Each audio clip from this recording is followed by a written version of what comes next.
मैं प्रवीण सिंह अपने YouTube channel edu Praveen पर आज सबसे इंटरेस्टिंग टॉपिक पढ़ाने जा रहा हूँ, जिसका नाम है बॉन्ड पैरामीटर्स। बॉन्ड पैरामीटर्स का इम्पोर्टेंस किसी भी कॉम्पिटिटिव एग्जाम में IIT हो, JEE मेंस हो या फिर नीट हो, इस टॉपिक से किसी भी कॉम्पिटिटिव एग्जाम में कम से कम 5-10 नंबर के क्वेश्चन पूछे जाते हैं।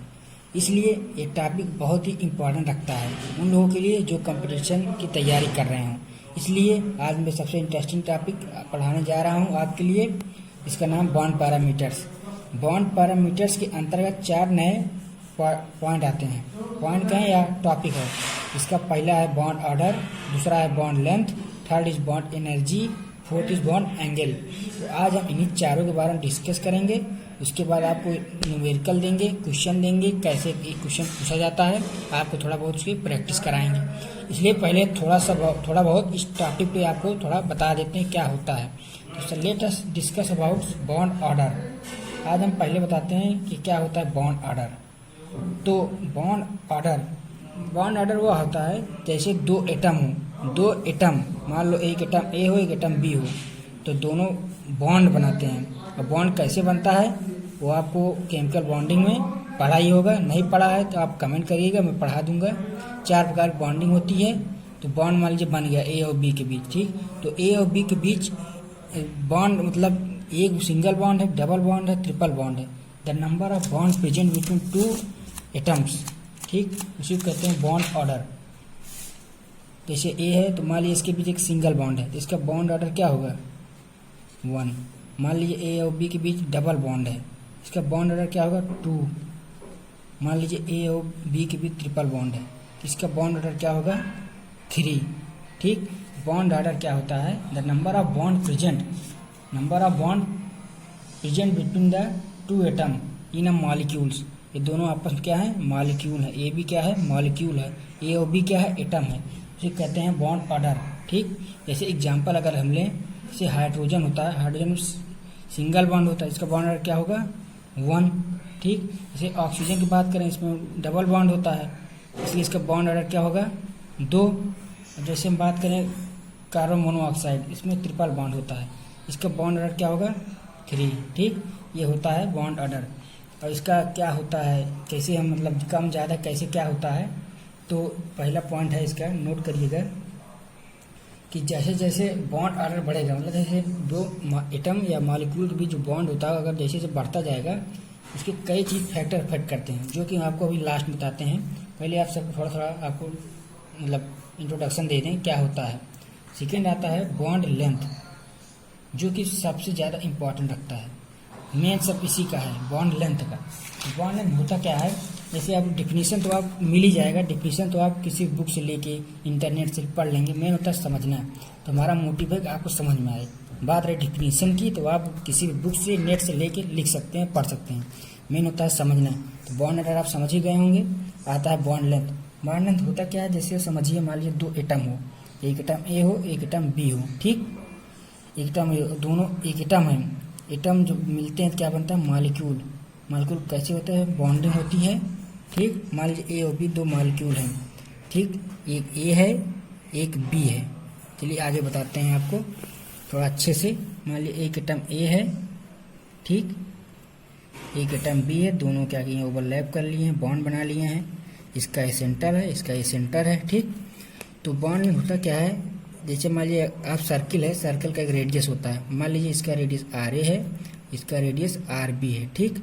बॉन्ड लेंथ होता क्या है, पूरा मान लीजिए आर है, बॉन्ड लेंथ होता है, मान लीजिए इसको हम आर से डिनोट करते हैं। तो बॉन्ड लेंथ होता क्या है, the sum of the average distance between the central of nuclei of 2 bonded atom in a molecule. क्या होता है, the distance, average distance between the centrals of nuclei of 2 bonded atom in a molecule, ठीक। Average मतलब radius of 1 atom, radius of atom B, उसका average निकाल लेते हैं, हो जाता है बॉन्ड लेंथ, ठीक। ये होता है बॉन्ड लेंथ। और बॉन्ड लेंथ ऐसे हम बिना देखे और ऐसे मतलब बिना प्रैक्टिकल किए इसको नहीं पता कर सकते। इसको प्रैक्टिकल करने के लिए हमारे पास मेजर करने के लिए स्पेक्ट्रोस्कोपिक मेथड होता है, स्पेक्ट्रोस्कोपिक, ठीक, स्पेक्ट्रोस्कोपिक मेथड होता है जिसमें एक्सरे डिफ्रैक्शन और इलेक्ट्रॉन डिफ्रैक्शन मेथड से हम इसको पता करते हैं लैब में, ऐसे देख के नहीं पता कर सकते, ठीक। ये होता है बॉन्ड लेंथ। और किसी भी जैसे दो ये कोवैलेंट एटम है तो इसके भी जो रेडियाई होती है उसको कोवैलेंट रेडियाई भी कहा जाता है, ठीक। ये होता है बॉन्ड लेंथ। और बॉन्ड लेंथ को अक्सर मेजर किया जाता है एंगस्ट्रॉन में, पिकोमीटर में और नैनोमीटर में, ठीक। 1 एंगस्ट्रॉन बराबर होता है 10⁻⁻10 मीटर, 1 पिकोमीटर बराबर होता है 10⁻12 मीटर, 1 नैनोमीटर बराबर होता है 10⁻9 मीटर, ठीक। ये यूज होता है बॉन्ड लेंथ को मेजर करने में। जैसे आपको एग्जांपल लेते हैं, एग्जांपल लीजिए, जैसे एग्जांपल है, जैसे मान लीजिए आप ले लीजिए कौन सा एग्जांपल लें जो आप लिए सही पड़ता हो। जैसे मान लीजिए हम ले लेते हैं H2 सबसे सिंपल, ठीक। तो एक ये हाइड्रोजन का मॉलिक्यूल में एटम ये मिल के मॉलिक्यूल है, ये अंदर हाइड्रोजन का एटम, ठीक। दोनों का सेंटर हो गया, इसका रेडियस निकाल लीजिए, पूरा इसका एवरेज कर लीजिए, हमको बॉन्ड लेंथ मिल जाता है, ठीक। जैसे इसका जो बॉन्ड लेंथ आता है 7.4 आता है, ठीक। ये आपको याद करनी पड़ेगी, सब कैसे कैसे होता है, ऐसे आप निकाल नहीं सकते। अब बात आती है फैक्टर, किस फैक्टर पे डिपेंड करता है। तो पहला फैक्टर आता है बॉन्ड मल्टीप्लिसिटी। बॉन्ड वही है, जैसे इसको कह सकते हैं बॉन्ड ऑर्डर भी कह सकते हैं इसको, ठीक। जैसे जैसे बॉन्ड बढ़ता जाएगा, जैसे हमारे बॉन्ड 3 होते हैं, केमिस्ट्री में अक्सर 3 बॉन्ड होते हैं, sigma bond, double bond and triple bond. कौन सा bond? Single bond and double bond and third is triple bond, ठीक। अगर क्या, जैसे मान लीजिए सिंगल बॉन्ड है, डबल बॉन्ड, ट्रिपल बॉन्ड। अब एक जानने वाली बात होती है सिंगल बॉन्ड, मान लीजिए कोई लकड़ी, मान लीजिए पेन है, ठीक, ये सिंगल बॉन्ड, इसको तोड़ देंगे तो इसको हाफ कर देंगे तो हो जाएगा डबल बॉन्ड, इसको और छोटा 3 भाग में तोड़ दीजिए, हो गया ट्रिपल बॉन्ड। अगर बात किया जाए सबसे बॉन्ड सबसे ज़्यादा है तो इसकी है ना, मतलब सिंगल बॉन्ड की है, इसको आधा कर देंगे तो कम हो जाएगा, डबल बॉन्ड आ गया। फिर ट्रिपल बॉन्ड क्या होगा, इसी के 3 भाग कर दीजिए, सबसे छोटा कौन सा भाग हो जाएगा, सबसे बड़ा क्या होगा, सिंगल बॉन्ड, फिर जाता है डबल बॉन्ड, फिर थर्ड जाता है ट्रिपल बॉन्ड, ठीक। ये होता है बॉन्ड लेंथ, ठीक। और दूसरा फैक्टर होता है साइज ऑफ एटम, मतलब जो 2 एटम मिल के मॉलिक्यूल बने हों, जिनके बीच आप बॉन्ड लेंथ निकालने जा रहे हैं, इसके साइज पे डिपेंड करता है। अगर साइज बड़ी होगी तो बॉन्ड लेंथ भी बड़ा होगा, साइज छोटी होगी बॉन्ड लेंथ भी छोटा होगा, ठीक। तो साइज आइटम क्या होता है, डायरेक्टली प्रोपोर्शनल होता है बॉन्ड लेंथ का, ठीक। समझ में आई बॉन्ड लेंथ कैसे देखते हैं, ठीक। आवाज थर्ड आ जाता है आपका, क्या कहते हैं, बॉन्ड एंगल। अब आपको बताते हैं क्या होता है बॉन्ड एंगल।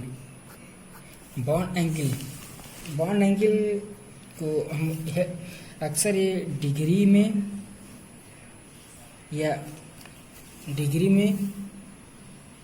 मिनट में या सेकंड में हमको एक्सप्रेस मिलता है, ठीक। ये हम क्या हेल्प करता है केमिस्ट्री में, ये हमको क्या बताता है, किसी भी डिस्ट्रीब्यूशन ऑफ जो ऑर्बिटल होते हैं किसी भी एटम के अंदर कैसे होता है, और अराउंड द सेंट्रल में एटम, जैसे मान लीजिए कोई सेंट्रल एटम है कार्बन, तो इसके बगल जैसे CH4 है, ठीक। तो CH4 सेंट्रल एटम के अराउंड हाइड्रोजन कैसे मतलब अरेंज होते हैं, कैसे डिस्ट्रीब्यूट होते हैं, ठीक। ये हमको हेल्प करता है बॉन्ड एंगल। और शेप ऑफ मॉलिक्यूल का शेप कैसे है ये भी हमें बताता है बॉन्ड एंगल, ठीक। क्या वर्क होता है, पहला हमको बताता है डिस्ट्रीब्यूशन ऑफ ऑर्बिटल्स, और सेकंड हमको बताता है शेप ऑफ मॉलिक्यूल, ठीक। हमें बताता है बॉन्ड एंगल। अब कैसे निकाला जाता है आपको हम बताते हैं। अब जैसे पहले आपको बता दिए, इसके बाद आपको ट्रिक बताएंगे भी। तो चौथा जान लीजिए क्या होता है बॉन्ड एनर्जी। बॉन्ड एनर्जी कहते हैं इसको, बॉन्ड इंथैल्पी भी कह सकते हैं। बॉन्ड एनर्जी होता क्या है, जैसे तो मान लीजिए 2 एटम हैं, ठीक।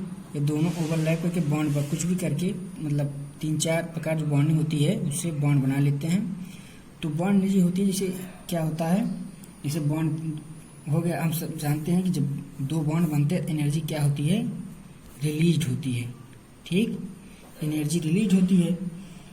तो जितनी एनर्जी निकलती है उतनी एनर्जी हमको लगानी पड़ती है उसको तोड़ने में। ठीक, उसे कहते हैं बॉन्ड डिसोसिएशन एंथैल्पी। होता क्या है, the amount of energy required break 1 mole of atom of a particular type between the atom in gaseous state. ठीक, इसी गैसियस स्टेट में जो होता है दो एटम के बीच बॉन्ड तोड़ने की जो एनर्जी लगती है उसे कहते हैं बॉन्ड एंथैल्पी। ठीक, और बॉन्ड एंथैल्पी कहते हैं। उसके बाद फैक्टर होता है, किस फैक्टर पर डिपेंड करता है, तो पहला फैक्टर आता है साइज ऑफ बॉन्डेड एटम। यदि साइज बड़ी रहेगी, ठीक, साइज बड़ी रहेगी तो बॉन्ड उतना ही कम स्ट्रांग होगा, उतना कम स्ट्रांग होगा तोड़ने में उतनी कम एनर्जी लगेगी। ठीक, साइज के ऑफ एटम के इनवर्सली प्रोपोर्शनल होती है। अगर साइज कम होगा तो बॉन्ड एनर्जी भी कम होगी। ठीक, और सेकेंड रहता है बॉन्ड लेंथ। अगर यदि साइज बड़ी होगी तो बॉन्ड लेंथ भी कम होगी, तो बॉन्ड लेंथ कम है तो बॉन्ड एनर्जी ज़्यादा है। जितना ज़्यादा बॉन्ड लेंथ कम होगा उतनी ज़्यादा क्या होगा, स्ट्रांग होगा। जितना ज़्यादा स्ट्रांग हो उतनी ज़्यादा एनर्जी लगेगी बॉन्ड को तोड़ने के लिए, उसे कहते हैं बॉन्ड एनर्जी। ठीक, तो ये हो गया आपका पूरा क्या होता है इंट्रोडक्शन। तो अब आपको हम बताते हैं कैसे कॉम्पिटिटिव एग्जाम में चुटकी में आप क्वेश्चन लगा सकते हैं इसके बेसिस पे। तो पहले आपको ट्रिक, एक सबसे इंटरेस्टिंग ट्रिक बताते हैं बॉन्ड ऑर्डर के बारे में। Trick about bond order.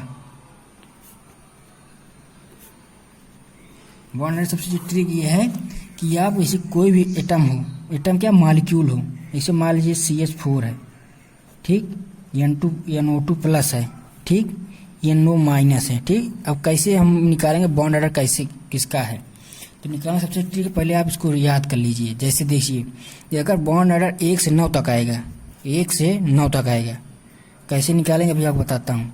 1 से 9 तक आएगा तो क्या करिएगा, उसमें से 10 में से उस संख्या को माइनस कर दीजिएगा। जैसे किसी के बॉन्ड ऑर्डर 4 आया तो 10 में से 4 माइनस करेंगे, कितना आएगा बॉन्ड ऑर्डर 6। अगर मान लीजिए 6 है, 6 में से 10 माइनस कर दिया आएगा 4। ठीक, उसका बॉन्ड क्या है 4 है। ये होगा 1 से 9 तक। अगर यदि बॉन्ड ऑर्डर 10 से ज़्यादा आ रहा है उसके लिए एक ट्रिक है, 10, 11, 12, 13, 14, 15, 16, 17, 18। यदि उसका वो आएगा क्या कहते हैं, अभी फार्मूला बताएंगे। अगर 10 आएगा उसका बॉन्ड ऑर्डर 1 होता है, 11 आएगा तो 1.5 आता है, 12 हो तो 2 होता है, 13 हो तो 2.5 होता है, 14 हो तो 3 होता है। ऐसे ही होता है, इसको आपको याद करना पड़ेगा जिससे बॉन्ड ऑर्डर निकालने में आपको आसानी होगी। ठीक, ठीक, एक और नियम, जैसे अगर किसी मॉलिक्यूल प्लस है तो एक माइनस करिएगा निगेटिव, अगर माइनस चार्ज है तो क्या करिएगा पॉजिटिव कर दीजिएगा, मतलब जोड़ दीजिएगा। तो जैसे हमारे NO2 प्लस है तो NO2 प्लस क्या करना है, अब आपको बताते हैं कैसे को फार्मूला लगता है। ठीक, जैसे मान लीजिए NO2 है प्लस है, अगर पूछा जाए इन दोनों के बीच किसका बॉन्ड ऑर्डर कैसे है, NO2 माइनस। ठीक, क्या करिए सेंट्रल एटम का वो देखिए लास्ट शेल में कितने इलेक्ट्रॉन होते हैं, तो इसके कितने होते हैं 5 होते हैं। ठीक, और ऑक्सीजन कितना होता है 8 8 16 8 8 16। नहीं ऐसा करिए आप, ऐसे क्या कहते हैं NO2 माइनस ऑक्सीजन है तो 8 8 कितना होता है, ऑक्सीजन कितना होता है 8 8 16। आपको इससे नहीं मतलब है, आपको सराउंडिंग एटम्स मतलब है। ऑक्सीजन कितने होते हैं 16 और क्या कहते हैं प्लस चार्ज है तो एक माइनस कर दीजिए तो हो जाएगा 15। ऑक्सीजन के कितना है 8 8 16, एक माइनस है तो क्या करेंगे जोड़ देंगे, क्या हो जाएगा 17। तो अब आप पीछे देख सकते हैं 15 के लिए बॉन्ड ऑर्डर क्या होता है 2.5 होता है, 17 के लिए 1.5 होता है। तो 15 के लिए बॉन्ड ऑर्डर कितना होता है 2.5, 17 के लिए 1.5। तो आप देख सकते हैं किसमें बॉन्ड ऑर्डर कैसा है, सबसे ज़्यादा किसका है बॉन्ड ऑर्डर NO2 प्लस का है, उसके बाद आता है NO2 माइनस। ऐसे इंटरेस्टिंग क्वेश्चन बनते हैं, इस पर आपको नेक्स्ट वीडियो में हम सिर्फ क्वेश्चन के ऊपर आपको बताएंगे, ठीक है। तो आप ट्रिक अब देख लीजिए। दूसरा आता है बॉन्ड एनर्जी। कैसे हम पता करते हैं बॉन्ड एनर्जी कैसे किसकी ज़्यादा है। सबसे पहले होता है हाइब्रिडाइजेशन। हाइब्रिडेशन कैसे निकाला जाता है आपको पता होगा, नहीं पता है तो मैं आपके लिए इस पर वीडियो डाल दूंगा, लेकिन कमेंट कर बता दीजिएगा। हाइब्रिडेशन होता क्या है। हाइब्रिडेशन जैसे मान लीजिए किसी का हाइब्रिडेशन sp हुआ, sp2 हुआ, sp3 हुआ। sp आएगा बॉन्ड एंगल होता है 180, ठीक। sp2 के लिए 120, sp3 के लिए 109 डिग्री 28 मिनट। ये हो गया किसका, सेंट्रल एटम का। अब हाइब्रिडेशन निकाल लीजिएगा, इससे आपको पता चल जाएगा। यदि मान लीजिए तीनों मॉलिक्यूल के हाइब्रिडेशन भी सेम है तो क्या देखेंगे सेंट्रल एटम पर लोन पेयर जितना ज़्यादा होगा बॉन्ड एंगल उतना ही कम होगा, ठीक। तीसरा आता है मान लीजिए हाइब्रिडाइजेशन और लोन पेयर दोनों सेम हो। हाइब्रिडाइजेशन और लोन पेयर सेंट्रल एटम पर क्या हो, सेम हो, ठीक। तो इसके लिए क्या होता है, तो आप सेंट्रल एटम का दो कंडीशन होती है। पहला सेंट्रल एटम के जो सराउंडिंग एटम मतलब सेंट्रल एटम सेम हो, सेंट्रल एटम डिफरेंट हो, मतलब सेंट्रल एटम डिफरेंट हो और जो सराउंडिंग एटम हो वो क्या हो, सेम हो। तब क्या होता है कि सेंट्रल एटम की इलेक्ट्रोनेगेटिविटी जितनी ज़्यादा होगी बॉन्ड एंगल उतनी ही ज़्यादा होगी, ठीक। और दूसरा आता है कि सेंट्रल एटम क्या हो, सेम हो और सराउंडिंग एटम क्या हो, डिफरेंट हो, ठीक। तब क्या होता है, इलेक्ट्रोनेगेटिविटी जितना कम बॉन्ड एंगल उतना ही ज़्यादा। ये होते हैं 3 केस बॉन्ड एंगल निकालने के लिए, बॉन्ड एंगल, ठीक। किसी भी मॉलिक्यूल में बॉन्ड एंगल कैसे पता करते हैं, ये होता है केस। तो ऐसे इंटरेस्टिंग टॉपिक के लिए बने रहिए। आपको नेक्स्ट वीडियो में आप क्वेश्चन बताएंगे कैसे अरेंज किया जाता है, कैसे होता है। इसलिए लॉकडाउन के चलते हमको ऐसे ही कुछ व्यवस्था करनी पड़ी, इसलिए आपको कुछ समझ में आया तो ठीक है। अगर कोई प्रॉब्लम हो तो कमेंट करके बताइए, हम आपको पर्सनली आपको क्या कहेंगे, प्रॉब्लम को आपको सुलझाने में हेल्प करेंगे।